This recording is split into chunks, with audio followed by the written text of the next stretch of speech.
Then he said, A certain man had 2 sons, and the younger of them said to his father, Father, give me the portion of goods that falls to me. So he divided to them his livelihood. And not so many days after, the younger son gathered all together, journeyed to a far country, and there wasted his possessions with prodigal living. But when he had spent all, there arose a severe famine in that land, and he began to be in want. Then he went and joined himself to a citizen of that country, and he sent him into his fields to feed swine. And he would have gladly have filled his stomach with the pods that the swine ate, and no one gave him anything.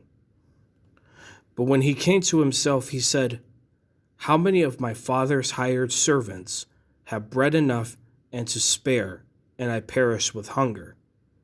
I will arise and go to my father, and will say to him, Father, I have sinned against heaven and before you, and I am no longer worthy to be called your son. Make me like one of your hired servants. And he arose and came to his father. But when he was still a great way off, his father saw him and had compassion, and ran and fell on his neck and kissed him.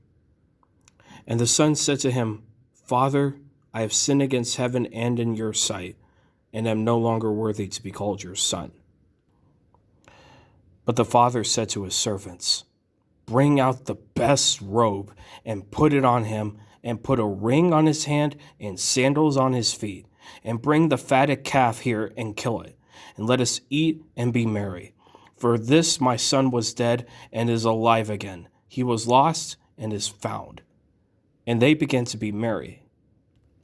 Now his older son was in the field, and as he came and drew near to the house, he heard music and dancing. So he called one of the servants and asked what these things meant. And he said to him, Your brother has come, and because he has received him safe and sound, your father has killed the fatted calf. But he was angry and would not go in. Therefore his father came out and pleaded with him. So he answered and said to his father, Lo, these many years I have been serving you. I never transgressed your commandment at any time, and yet you never gave me a young goat, that I might make merry with my friends. But as soon as this son of yours came, who has devoured your livelihood with harlots, you killed the fatted calf for him. And he said to him, Son, you are always with me, and all that I have is yours.